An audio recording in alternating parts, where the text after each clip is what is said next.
దుర్గాప్రసాద్ గారితో మాట్లాడదాం. దుర్గాప్రసాద్ గారు ఇది ఒక ఫ్యాబ్రికేటెడ్గా చేస్తున్నారు, ఇదో కొత్త నాటకానికి తెరలేపారు. 11 కోట్లు దొరకడం కూడా ఒక పెద్ద నాటకంగా కనిపిస్తుంది అంటున్నారు రాజశేఖర్ గారు. గుడ్ ఆఫ్టర్నూన్ సతీష్ గారు. Good afternoon Durgaprasad. ఇంకా వైసీపీ వాళ్ళు దొంగగా దొరికిపోయి కూడా ఇలా మాట్లాడటం సభ్య సమాజం నవ్వుకుంటుందండి. ఈరోజు అసలు లిక్కర్ వ్యాపారం అనేది ఆంధ్రప్రదేశ్ లో ఏ విధంగా గత ప్రభుత్వంలో జరిగిందో తెలుసు. ప్రభుత్వాన్ని అడ్డం పెట్టుకొని, ప్రభుత్వ అధికారాన్ని అడ్డం పెట్టుకొని ఈ లిక్కర్ అమ్మి ఇష్టానుసారంగా డిస్టిలరీలో ఇష్టం వచ్చిన మద్యం తయారు చేసి అడ్డగోలు రేటుకి ప్రభుత్వానికి ఆదాయానికి 4,000 రూపాయలు ప్రభుత్వానికి వస్తే 10,000 రూపాయలు వాళ్ళ జేబులో పడ్డాయి. అసలు ఎక్కడన్నా ఈ ప్రపంచంలో, ఈ దేశంలో, ఈ రాష్ట్రంలో డిజిటల్ మనీ నడుస్తుంటే హ్యాండ్ మనీ నడిచినదండి. హ్యాండ్ మనీ కారణమే ఇది కదా. అసలు మీరు సిట్టు విచారణ దాకా కాదు కదా. వాళ్ళు ఈ మధ్య మాట్లాడుతున్నటువంటి సజ్జల రామకృష్ణారెడ్డి మాట్లాడిన దాంట్లోనే హింసలు అడ్మిట్ చేసుకున్నారు కదా. ఇది జరిగిన మాట వాస్తవమే. జైళ్ళకు పోతారు, వస్తారు అనేది వాళ్ళకు వాళ్ళే ఎన్ని జైళ్ళకు పోతారు అన్నది. రెండోది, ఇక్కడ 11 కోట్ల రూపాయలు అనేవి సిట్కి విత్ ఎవిడెన్స్ ద్వారా గూగుల్ టేక్ ద్వారా వీళ్ళు ఎక్కడ సమావేశాలైంది. వాళ్ళు ఒక చిత్రం బయటకు రిలీజ్ చేస్తే చాలా ఆశ్చర్యంగా ఉంటుంది. అది కూడా త్వరలో బయటకు రిలీజ్ చేస్తారు. వీళ్ళు డబ్బులు పంపేదాన్ని సెల్ఫీలు దిగి ఆ ఫోటోలు వాట్సాప్ లో షేర్ చేశారు. అవి ఉన్నాయి, ఇప్పుడు సిట్ దగ్గర ఉన్నాయి. దాని ఆధారంగానే కదా ఇప్పుడు పట్టుకుంది. అసలు 11 కోట్ల రూపాయలు దొరికితే ఇదంతా ఫ్యాబ్రికేషన్ అంటారు. ప్రజలు ఏమన్నా అమాయకులా, లేకపోతే ఈ నేటి ఉన్న సమాజాన్ని ఎట్లా గుర్తిస్తున్నారు వీళ్ళు? కాబట్టి దిస్ ఈజ్ నాట్ వే. వాళ్ళు జరిగింది తప్పు, ఎక్కడ జరిగింది, ఏం జరిగింది, దాన్ని లోతుగా పరిశీలించాలా. చట్టంలో, న్యాయ పరిధిలో చట్టం తన పని తాను చేసుకుంటూ పోతుంది. ఇక్కడ ఫ్యాబ్రికేటెడ్ అనో, లేకపోతే మా మీద పొలిటికల్ వెండేటా చేస్తుండనో, నథింగ్ డూయింగ్. మీకు పొలిటికల్ వెండేటా చేస్తే చాలా ఉన్నాయి, చాలా కేసుల్లో చాలా మందిని ఇచ్చేయాలి. అయినా కూడా social media, YCP party social media first లో రాగానే మేము ఇట్లా లిక్కర్ లో ఇట్లా జరిగింది, దీని మీద త్వరలో సిట్ వేస్తున్నామంటే పుంకాలుగా రాశారు. అందులో మీరు ఏదైనా చేసుకోండి, సిట్ వేసుకోండి, మమ్మల్ని అరెస్ట్ చేసుకోండి, ఏదైనా ఏం చెప్తారు ఇవాళ? ప్రజలకి ఏం ఆన్సర్ చెప్తారు మీరు? ఇవాళ మీరు నిట్ట నిలువున దొరికారు, పట్టపగలు దొరికారు. ఇవాళ 11 కోట్ల రూపాయలని ఎక్కడ దాచిపెట్టారు, ఎవరు దాచిపెట్టారు, ఎవరు దీనికి రూపకల్పన చేశారు, ఈ పాలసీకి, ఈ డిస్టరీకి పర్మిషన్స్ కానీ. అంటే మరో కొత్త నాటకానికి తెరలేపారు అని రాజశేఖర్ గారు అంటున్నారు. మనం చూసాం ఆ పార్టీ సీనియర్ నేత సజ్జల రామకృష్ణారెడ్డి నుంచి అందరూ మాట్లాడుతుంది, ఇది ఒక లేని దాన్ని సృష్టించి గందరగోళం చేసి అసలు లేని స్కామ్ను సృష్టించి మమ్మల్ని ఇరికించేద్దామని చూస్తున్నారు. ఇది వాళ్ళు ఇప్పటికీ చేస్తున్న ఆరోపణ. సతీష్ గారు, ఇక్కడ స్కామ్ జరిగిందా లేదా అనేది ఒక్కటే ఎవిడెన్స్. దేశమంతా యూపీఐ పేమెంట్లు, జీ పేమెంట్లు జరుగుతూ ఉంటే మీరు క్యాష్ పేమెంట్ ఎందుకు చేశారు? మధ్యలో ఎక్కడ బాటిల్ కొన్నా కూడా 50 రూపాయలు మొదలుకొని 2,000 రూపాయల వరకు కూడా క్యాషే. ఎవరైనా కొంటానికి పోతే వాళ్ళ దగ్గర, మా దగ్గర కార్డు ఉందంటే పక్కన ఏటీఎం ఉంది, డ్రా చేసుకొని రండి అనే సంఘటనలు ఉన్నాయి చాలా షాపుల్లో. ఏం లాభం? మీరు పేరుకు ప్రభుత్వ షాపులను పెట్టి దాని మీద వచ్చేటువంటి ఆదాయాన్ని ప్రభుత్వానికి ఇచ్చేది 4 రూపాయలు ఇచ్చి మీరు 6 రూపాయలు దాచుకున్నారు కదా. ఇది కదా స్కామ్ అంటే. అసలు దొరికిపోయారండి. మేము కూడా ఆశ్చర్యపోయినాం. అసలు యూపీఐ పేమెంట్స్ లేకుండా ఇప్పుడు డిజిటల్ పేమెంట్స్ వచ్చిన తర్వాత ఈ రకంగా చేస్తున్నారు అని అంటే, అసలు మీకు ఇంకోటి తెలుసా? డబ్బులు నెట్ లేకపోతే మందు అమ్మలా వాళ్ళు. అలాంటి పరిస్థితి ఉంది. ఇవాళ 11 కోట్ల బాక్సుల్లో దొరికాయి అంటే ఎవిడెన్స్ తో సహా వాళ్ళ వాట్సాప్ కాళ్ళల్లో వాళ్ళు ఎవిడెన్స్ ఇచ్చింది. లాస్ట్ 40 మెంబర్ ఆయన ఎవరైతే ఎవిడెన్స్ ఇచ్చాడో దాని ఆధారంగానే వాళ్ళు రైడ్ చేశారు. మొన్న రైడ్ చేస్తే మేము ఎందుకో సిట్ వాళ్ళు ఎందుకో హడావుడికి వచ్చారులే అనుకున్నాం మేము కూడా. కానీ దీని వెనకాల సిట్ ఆఫీసర్స్ కొంతమంది అపోహపడ్డారు. ఇది ఏదో ఉంది సరే, వాళ్ళు చెప్పారు కదా మనం వెతుకుదామని. లాగితే డొంకంతా కదిలిపోయింది. ఇవాళ నిట్ట నిలువున పట్టపగలు దొరికినటువంటి దొంగలుగా మిగిలిపోయారు. మీరు లిక్కర్ స్కామ్ లో ప్రజలు 30,000 మంది దరిదాపుగా ఈ మద్యం, పనికిరాని మద్యం తాగి చనిపోయారు. దానికి కారకులు కూడా వైసీపీ పార్టీ. ఇవాళ అందుకనేనండి మాకు కూడా ఆశ్చర్యమైంది. 11 మంది ఎమ్మెల్యేలని ఇచ్చారు వీళ్ళకి, ఇంత మెజార్టీ మాకు ఎన్డీఏకి ఇచ్చారంటే మేము ఎందుకు అనుకున్నాం. నిజంగా కూడా లిక్కర్ స్కామ్ జరిగింది కాబట్టి ఆ ప్రజలు ఆ తీర్పుని ఇవ్వగలిగారు. రైట్, ఖచ్చితంగా దుర్గాప్రసాద్ గారు 11 కోట్లు కాదు, అవసరమైతే 100 కోట్లైనా తెచ్చి చూపిస్తారు. టార్గెట్ వైఎస్ఆర్ కాంగ్రెస్ పార్టీ నేతలను అరెస్ట్ చేయటం, ఇది రాజశేఖర్ గారు అంటుంది. సతీష్ గారు ఈ రోజు 100 కోట్లు పెట్టారా 11 కోట్లు పెట్టారా ప్రజలు చూస్తున్నారు. మనం కొన్నైనా నిజాలు మాట్లాడాలా, యథార్థాలు మాట్లాడాలా. ఇష్టానుసారంగా అంటే మేము ఏదైనా చేసుకుంటూ పోతాం, ప్రభుత్వం చేసింది కాబట్టి కక్షతో చేసింది అనే ప్రచారం చేస్తే ఎట్లా?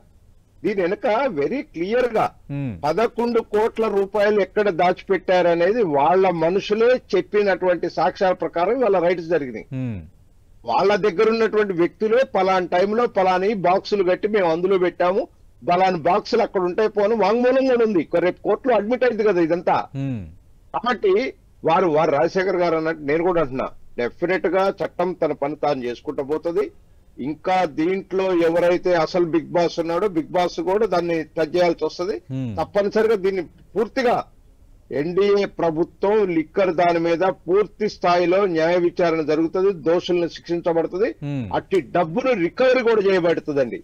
ఎన్ని వేల కోట్లయితే ప్రభుత్వ ఆదాయాన్ని వీళ్ళు దండుకున్నారో దాన్ని రికవరీ కూడా చేయడం జరుగుతుంది. ఇప్పుడు 11 కోట్లు రికవరీ చేశారు. ఇంకా ఎక్కడెక్కడ ఏ కంపెనీలకు పోయింది? ఇప్పుడు ఇందాకేదో మన ఎంపీ గారి సంగతి చెప్పాడు ఏదో అని, వాళ్ళ కంపెనీలో నుంచి అమౌంట్లు ఎక్కడ పెట్టారు అన్నది ఆల్రెడీ సిట్ సేకరించిందండి. సేకరించిన తర్వాతనే అరెస్టులు జరుగుతా ఉన్నాయి. ప్రతిదీ ఇవాళ సిట్ వేసి సంవత్సరం కాలం పైన అయింది, ఇవాళ అరెస్టులు జరుగుతున్నాయంటే ప్రతిదీ ఎవిడెన్స్ తో సహా అరెస్ట్ చేస్తున్నారు. ఎందుకంటే రేపు కోర్టులో నిలబడాలి కదా, మళ్ళీ అన్ని ఎవిడెన్స్ లేకుండా ఉత్తగానే ఏదో 4 రోజులు అరెస్ట్ చేసి లోపల పంపించట్ల కాదు కదా. అంటే సిట్ అనేది కూటమి ప్రభుత్వం జేబులో సంస్థ, సిట్ అంటే సిట్టు, స్టాండ్ అంటే స్టాండ్ అన్నట్టుగా వ్యవహరిస్తోంది. ఇది వైఎస్ఆర్ కాంగ్రెస్ పార్టీ నేతలు గత కొద్ది రోజులుగా చేస్తున్న ఆరోపణ. నేను సతీష్ గారు ఏమంటున్నానంటే, ఒకవేళ ప్రభుత్వం చెప్పినట్టు అధికారి చేసినా రేపు కోర్టులో కేసు నిలబడాలి కదా. అందుకనే కదా అరెస్టులు అనేది సంవత్సర కాలం ఆగిన తర్వాత ఇవాళ అరెస్టులు జరుగుతున్నాయి. ప్రతి అరెస్ట్ వెనకాల there is an evidence. Evidence లేకుండా అరెస్ట్ చేస్తలేరు. రేపు కోర్టులో ఎఫ్ఐఆర్ ఇచ్చిన తర్వాత ఛార్జ్ షీట్ చేసేటప్పుడు అన్ని వెలుగులోకి వస్తాయండి ఇవన్నీ కూడా. కాబట్టి నేనేమంటున్నానంటే, పట్టపగలు నిట్ట నిలువున దొంగిన వైసీపీ పార్టీ దొంగలు దొరికిపోయారు. కాబట్టి ఇకనైనా సంస్కరించుకునే పద్ధతి నేర్చుకోండి. ఇంకా మీరు అభియోగం చేసి ప్రజల్లో అపోజ్ చేయాలంటే ప్రజలకు అందరికీ తెలిసిపోయింది కదా. ప్రజలే ప్రత్యక్ష సాక్ష్యం అండి. మందు కొనుక్కున్న ప్రజలే సాక్ష్యం. అరే మేము నగతిచ్చి డబ్బులు కొనుక్కున్నాం, ఎక్కడ ప్రపంచంలో ఎక్కడ లేదు, ఏ దేశంలో లేదు, ఏ రాష్ట్రంలో లేదు, ఎక్కడ కూడా డబ్బులు చెల్లించి తీసుకోవటం ఏంది, నగదు చెల్లించి తీసుకోవటం ఏంది. డబ్బులు రోజు గోనె సంచులే పోయినాయట. అవి కూడా గూగుల్ టేక్ ఓవర్ ద్వారా అది కూడా బయటకు రాబోతున్నాయి త్వరలో. దుర్గాప్రసాద్ గారు, వైఎస్ఆర్ కాంగ్రెస్ పార్టీ అధినేత మాజీ ముఖ్యమంత్రి వైఎస్ జగన్మోహన్ రెడ్డిని ఇరికించడమే ప్రధాన లక్ష్యం కూటమి ప్రభుత్వానికి. అందుకే లేనిపోని సృష్టించి గందరగోళం చేస్తూనే ఉన్నారు. We're ready to face anything అంటున్నారు రాజశేఖర్ గారు. నేనేమంటానంటే, మాజీ ముఖ్యమంత్రిని విరికించాల్సిన అవసరం లేదండి. ఈ పాలసీ తెచ్చింది ఎవరు?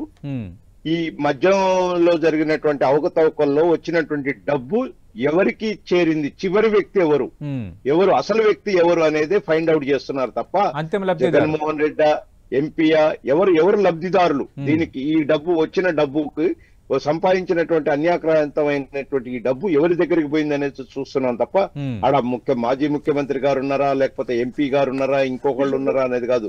ఖచ్చితంగా చివరి వరకు వారన్నట్టు వారిప్పుడు వారి లీడర్లు ఎవరు మాట్లాడినా జగన్మోహన్ రెడ్డి గారిని అరెస్ట్ చేస్తారు. చేస్తే చేసుకోండి, పోయినసారి 16 నెలలు ఉన్నాడు, ఇప్పుడు ఒక 4 నెలలు ఉండి వస్తాడు. వాళ్ళు డిఫెన్స్ గోల్ వేసుకుంటున్నారండి. ఇందులో ఖచ్చితంగా వాళ్ళకి సమాచారం ఉన్నది, మనం చేసింది తప్పు, నిట్ట నిలువున పట్టపగలు దొరికిపోయాం మనం అనే భావన వాళ్ళ పార్టీలో అంతర్గతంగా అందరికి ఉంది ఆ విషయం. అందుకనే సజ్జల గారు మొన్న వివరంగా ప్రెస్ మీట్ పెట్టి చాలా క్లియర్ గా చెప్పారు కదా, ఖచ్చితంగా 16 నెలలు జైల్లో ఉండే మా పార్టీ స్ట్రెంత్ అయింది, తర్వాత మేము అధికారంలోకి వచ్చినాం, ఇప్పుడు మా పార్టీ శ్రేణులు ఉన్నారు, బ్రహ్మాండంగా మేము ముందుకు పోతాం ప్రజల్లోకి అన్నారు. అంటే దాని అర్థం మా నాయకుడు లేకుండా మేము పార్టీని నడుపుకుంటాం, మేము పొరపాటు జరిగింది, అది ఖచ్చితంగా మేము పోవాల్సి వస్తుందని ఇండైరెక్ట్ గా చెప్పారు. ఇక ఆ చెప్పే క్రమంలో మేము దొంగలం, మేము పోతామని చెప్పలేరు కదా ఎవరు కూడా. మేము చేసింది తప్పు అని చెప్పలేరు కదా, ఒప్పుకోలేరు కదా. కాబట్టి వాళ్ళు ఇప్పటికైనా కొన్ని నిజాలని, ఒకవేళ వీళ్ళు చేయకుండా వీళ్ళ ద్వారా ఏమైనా స్కామ్ జరిగి ఏదన్నా ఉంటే వాళ్ళు బయట పెట్టాలా. మేం కాదు ఇక ఇట్లా కొంతమందికి ఇచ్చాం. ఎందుకంటే దీంట్లో ప్రధానంగా నేను దీన్ని ఈ సందర్భంగా ఒక విషయాన్ని షేర్ చేయదలుచుకున్నాం. విజయసాయి రెడ్డి ఒక స్టేట్మెంట్ ఇచ్చాడు. కసిరెడ్డి అనే వ్యక్తి చాలా రాజ్యాంగానికి అతీతంగా ముఖ్యమంత్రి కన్నా కూడా విపరీతంగా ప్రవర్తించాడని అన్నాడు. ఆయన అన్న మరుక్షణమే కసిరెడ్డి ప్రెస్ మీట్ పెట్టి ఈయన కూడా దిచ్చాడు. అంటే something is going on. Okay, అంటే ఎక్కడో అక్కడ ముఖ్యమంత్రి గారి దగ్గర నుంచి అక్కడ ఉన్నటువంటి కానీ ఈ కేసులో విజయసాయి రెడ్డి కూడా కీలకంగా వ్యవహరించాడు. ఆ పరిణామాల క్రమంలో విజయసాయి రెడ్డిని అరెస్ట్ చేయలేదు, కేవలం సాక్షికి మాత్రమే పిలిచారు అన్నది వైసీపీ చేస్తున్న ఆరోపణ.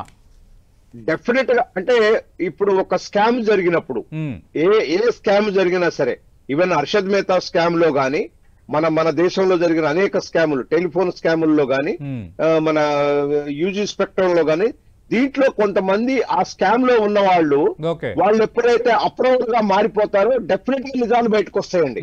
100% నిజాలుగా బయటకు వస్తాయి. అది ఏంటంటే ఇన్వెస్టిగేషన్ లో ఒక భాగం. అది దాన్ని మనం తప్పు పట్టడానికి వీల్లేదు. ఓకే.